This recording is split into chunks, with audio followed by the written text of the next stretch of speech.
Hai guys, welcome back again to my channel. Nama aku Nasya Deborah, dan buat kalian yang belum subscribe aku, kan boleh banget subscribe aku dulu. 5, 4, 3, 2, 1. Thank you. Dan by the way, buat kalian yang mau follow Instagram dan juga TikTok aku, silahkan juga guys. Thank you.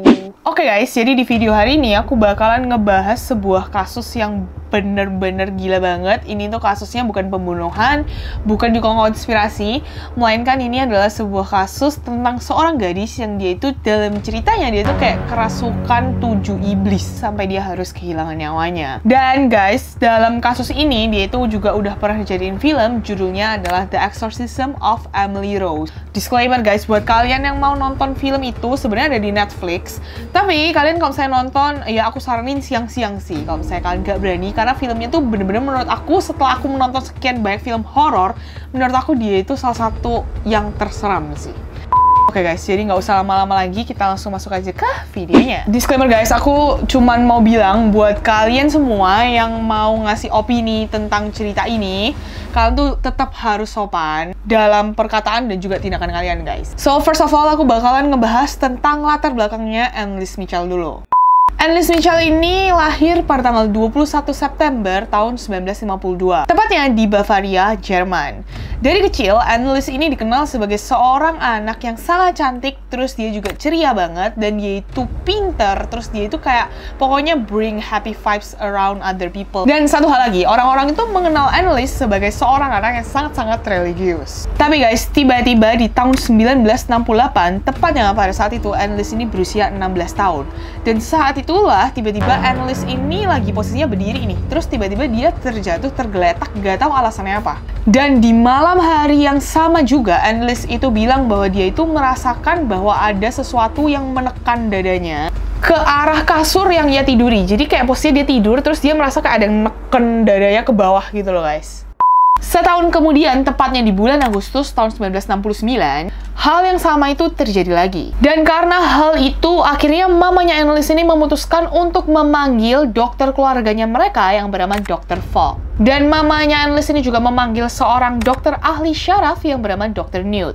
Mamanya Anneliese ini memanggil kedua dokter tersebut dengan tujuan untuk memeriksa kondisi kesehatan Anneliese lebih dalam lagi. Dan karena hal itu, akhirnya dari saran Dr. Newty, si ahli saraf tadi, dia itu bilang bahwa Anneliese ini harus melakukan CT scan terhadap otaknya. Tujuannya apa? Buat ngecek apakah Anneliese ini ada penyakit syaraf nggak di dalam otaknya. Dan setelah hasil CT scan itu keluar, ternyata guys, hasilnya itu bagus dan nggak ada penyakit saraf apapun di dalam otak Anneliese. Jadi kalau menurut sisi kedokteran tuh Anneliese sebenarnya sehat walafiat guys. Dari tahun 1968 sampai tahun 1972, kejadian yang serupa ini terjadi 4 kali dalam kehidupan Anneliese. Jadi prosesnya itu kayak Anneliese lagi berdiri, terus tiba-tiba dia terjatuh, tidak sadarkan diri, kemudian dia itu kejang-kejang. Nah, menurut pemeriksaan dokter itu bilang kayaknya Anneliese ini cuma mengidap penyakit kejang-kejang biasa, kayak epilepsi gitu. Sampai akhirnya dokter ini memutuskan untuk memberikan Anneliese sebuah obat yang harus ia minum secara rutin. Dan anehnya di sini guys, setiap kali dokter itu melakukan CT scan terhadap otaknya Anneliese dan juga tubuhnya dia, hasilnya itu selalu keluar bahwa Anneliese ini baik-baik aja dan sehat-sehat aja. Sampai akhirnya pemeriksaan pada syaraf otak Anneliese di tahun 1972 menunjukkan bahwa memang benar ada yang aneh nih dari syaraf otaknya Anneliese.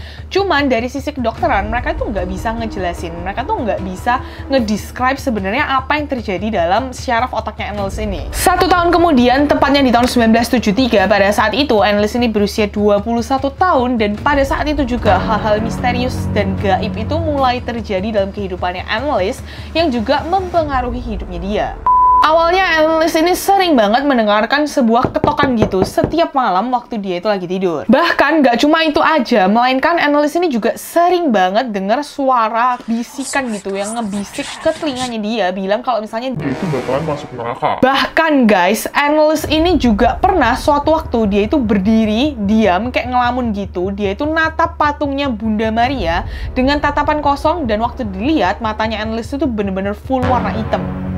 Menurut kesaksian dari ibunya Anneliese, dia itu bersaksi bahwa dia itu melihat bahwa adanya perubahan dari tangannya Anneliese, seolah-olah Anneliese ini kayak memiliki cakar. Dan gak cuma itu aja guys, Anneliese ini juga sering banget ngomong ke dokternya dia yang bernama Dr. Luthi bahwa dia ini sering banget melihat wajah-wajah iblis. Mungkin di sini kalian bisa bilang bahwa oh mungkin aja Anneliese tuh ngada-ngada. Tapi Anneliese ini bisa mendeskripsikan wajah iblis itu bener-bener terperinci dan juga detail banget.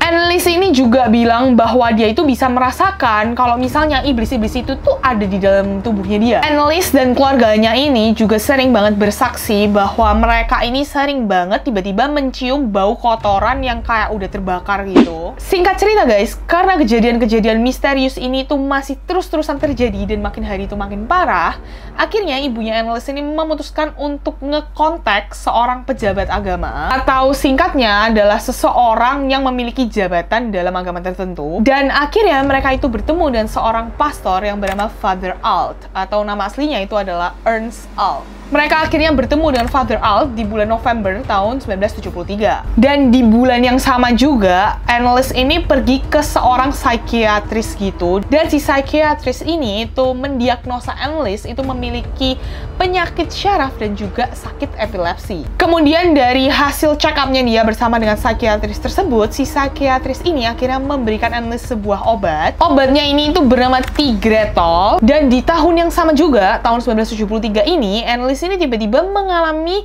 depresi yang sangat-sangat berat sampai dia itu ingin bunuh diri. Seiring dengan berjalannya waktu, semakin hari perilakunya Anneliese itu makin hari makin aneh guys. Bahkan dia itu bisa merobek pakaiannya sendiri. Bahkan Anneliese ini juga bisa tiba-tiba makan laba-laba dan juga batu bara. Setiap kali Anneliese ini melihat ada laba-laba yang hinggap di tembok rumahnya, dia itu langsung kayak ngecaplok laba-labanya terus langsung dimakan. Dan makin hari perilakunya itu makin nggak masuk ke akal guys. Karena bahkan Anneliese ini sempat suatu kali dia itu meminum urinnya sendiri. Terus kadang tiba-tiba di dalam tidurnya Anneliese ini bisa kebangun dan tiba-tiba dia kayak ngejerit histeris gitu. Setelah itu dia lanjutkan dengan menggonggong seperti anjing. Anneliese ini juga sempat merobek dan merusak seluruh tanda religius yang ada di rumahnya dia, termasuk foto-foto dan juga patung-patung salib. Menurut kesaksian keluarganya Anneliese, dari pengamatan mereka tuh bilang bahwa Anneliese ini kayak menunjukkan sebuah kekuatan yang gak kayak orang normal punya. Bahkan suatu waktu Anneliese ini bisa tiba-tiba melempar kakak dan juga adiknya sendiri, kayak langsung dilempar gitu aja, kayak dia seakan-akan lagi ngelempar boneka. Anneliese ini juga bisa menghancurkan sebuah apel hanya dengan satu genggaman tangannya. Dan setelah semua hal ini terjadi dan makin hari makin parah, ada satu orang laki-laki dan dia itu expert banget dalam bidang pengusiran setan yang bernama Father Roderick. Setelah Father Roderick ini mendengarkan desas-desus tentang Anneliese, akhirnya dia itu memutuskan untuk menemui Anneliese dan keluarganya dengan tujuan untuk ngecek keadaan Anneliese. Setelah melakukan pengecekan terhadap Anneliese, Father Roderick ini menyimpulkan bahwa Anneliese ini 100% telah dirasuki roh jahat. Setelah mendengarkan penjelasan dari Father Roderick, akhirnya pihak keluarga dari Anneliese ini meminta bantuan Father Roderick untuk melakukan pengusiran setan terhadap Anneliese. Tapi pada saat itu Father Roderick ini langsung menolak. Dengan alasan Father Roderick ini merasa bahwa kerasukan ini tuh kayak udah kelewatan batas. Jadi mau nggak mau, akhirnya keluarga Anneliese ini meminta bantuan kepada uskup setempat. Dan dari uskup itu, dia menugaskan 2 orang untuk melakukan pengusiran setan ini. Yang pertama ada Father Arnold Rans dan juga pendeta Ernst Alt. Mungkin kan nggak asing sama namanya Ernst Alt, karena tadi di awal aku udah pernah sebutin namanya dia. Mereka berdua inilah yang ditunjuk oleh uskup setempat untuk melakukan pengusiran setan terhadap Anneliese Michel.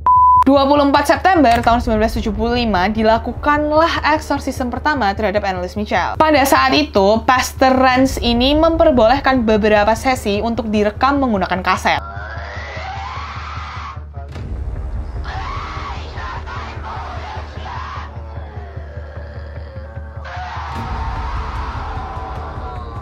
Ngeri banget sih guys, beneran. Merinding banget. Proses dari eksorsisme Anneliese ini tuh nggak sebentar guys, karena proses eksorsisme yang dilakukan terhadap Anneliese ini terjadi selama 10 bulan dan terdiri dari 67 sesi. Setiap minggunya itu mereka bakalan constantly melakukan pengusiran setan itu sebanyak 1-2 kali. Bahkan ada beberapa sesi yang berlangsung sampai 4 jam. Dan sang pastor ini juga bilang kepada orang tuanya Anneliese dan juga Anneliese sendiri untuk stop memakan obat-obatan. Karena menurut kesaksian kesaksiannya Anneliese sendiri, dia itu bilang bahwa setiap kali setelah dia memakan obat-obatan itu, dia itu malah merasa tubuhnya ini menjadi lemah dan tidak memiliki kekuatan untuk melawan iblis-iblis tersebut. Dan ketika salah satu pastor dari kedua pastor tersebut bertanya, siapa aja sih yang ada di dalam diri kamu? Kemudian Anneliese ini menjawab bahwa di dalam dirinya itu ada total 6 iblis. Dan iblis-iblis ini tuh bukan iblis yang ecek-ecek guys, melainkan ini adalah iblis terkuat sepanjang masa. Yang pertama ada Lucifer, yang kedua ada Judas Iscariot, yang ketiga ada Hitler, yang keempat ada Nero, dan juga Valentine Flashman. Dan anehnya di sini guys, Anneliese ini tiba-tiba bisa bercerita dengan sangat detail dan juga terperinci mengenai Valentine Flashman. Di mana Valentine Flashman itu ternyata adalah seorang pendeta di tahun 1500-an yang memang ditendang oleh gereja keluar karena kelakuan buruknya. Dan setelah mendengar perkataan Anneliese tersebut, hal itu membuat keluarganya Anneliese dan juga kedua pendeta tersebut benar-benar shock banget. Karena menurut pendeta sendiri, Anneliese itu nggak mungkin tahu tentang ceritanya Valentine Flashman karena secara dia itu masih umur 20-an. Dan kejadian tentang Valentine Flashman ini itu udah terjadi jauh dan lama banget. Dan setelah menjalani 67 kali sesi exorcism dalam 10 bulan terakhir, otomatis tubuhnya Anneliese ini ada beberapa part di tubuhnya yang mengalami kerusakan. Perilaku aneh dari Anneliese ini tetap terus berlanjut guys, karena makin hari dia itu makin kayak orang yang nggak bisa mengontrol dirinya sendiri. Dimana Anneliese ini sering banget membenturkan kepalanya sendiri ke tembok berkali-kali tanpa alasan yang jelas. Terus Anneliese ini juga sering banget menggigitin tangannya sendiri sampai luka-luka. Terus dia juga membuat ligamen di lututnya sendiri itu patah. Kakinya Anneliese ini juga mengalami kelumpuhan akibat exorcism tersebut. Sampai dalam kehidupan sehari-harinya, orang tuanya Anneliese ini harus ngebantuin Anneliese bolak-balik buat mandi, makan, dan lain-lain. Dan bahkan orang tuanya ini sampai memutuskan untuk mengikat seluruh badannya Anneliese ke arah belakang. Jadi kayak gini guys, supaya Anneliese ini stop menyakiti dirinya sendiri. Jadi secara otomatis, lama-kelamaan Anneliese ini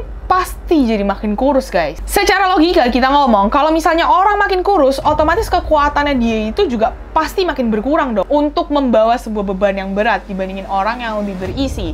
Tapi anehnya di sini, Anneliese ini tetap memiliki sebuah kekuatan bukan kayak orang normal gitu loh guys. Padahal posisi badannya dia itu kurus banget. Dan di bulan Juni tahun 1976, mukanya Anneliese ini udah bener-bener kayak kempot banget, kayak kempot, bener-bener nggak ada dagingnya guys. Kalian bisa lihat sendiri. Bahkan Anneliese ini juga udah sama sekali nggak mau ke dokter, padahal posisinya pada saat itu Anneliese ini lagi demam tinggi banget. Dan pada akhir bulan itu, tepatnya di tanggal 30 Juni tahun 1976, sekali lagi ritual pengusiran setan itu dilakukan terhadap Anneliese. Dan kali ini Anneliese itu cuman berkata, tolong pengampunan. Dan pada ibunya Anneliese berkata, ibu, aku takut. Keesokan harinya, tepatnya di tanggal 1 Juli tahun 1976, Anneliese ini ditemukan oleh keluarganya sendiri sudah tidak bernyawa. Dan menurut hasil otopsi, Anneliese ini meninggal akibat dehidrasi yang parah banget. Dan setelah kematian Anneliese ini, kasusnya Anneliese ini malah jadi perdebatan yang hangat banget di antara netizen. Karena ada dua kubu guys. Ada kubu yang mereka percaya banget dengan cerita Anneliese ini, dan ada satu kubu lagi yang mereka sama sekali nggak percaya sama ceritanya Anneliese ini. Disclaimer guys, pada saat itu ya, kalau misalnya terjadi kasus kayak gini, itu emang bisa dibawa ke jalur hukum. Kalau misalnya sekarang mungkin udah nggak bisa ya. Correct me if I'm wrong. Sehingga tuntutan itu tetap dijatuhkan kepada dua pendeta yang melakukan pengusiran setan terhadap Anneliese dan juga kedua orang tuanya. Mereka berempat akhirnya dituntut 6 bulan dalam penjara dengan tuduhan menghalangi pihak medis untuk melakukan pengobatan. So, iya guys, itu ceritanya sebenarnya udah sampai di situ aja. Tapi menurut kalian gimana guys? Sebenarnya wajar gak sih kalau misalnya orang tuanya sama pendetanya tuh dimasukin ke penjara? Padahal kalau misalnya kita lihat dari ceritanya ya, orang tuanya sama pendetanya ini bener-bener baik banget karena mereka tujuannya untuk nolongin Anneliese. Gimana menurut kalian guys? Di sini udah ada yang pernah nonton filmnya Exorcism of Emily Rose atau belum? Dan apakah kalian percaya dengan cerita ini atau enggak? Silahkan tulis komen kalian di bawah. So, bye guys! See you guys in my next video. Jangan lupa buat like, comment, share, dan juga subscribe. Bye!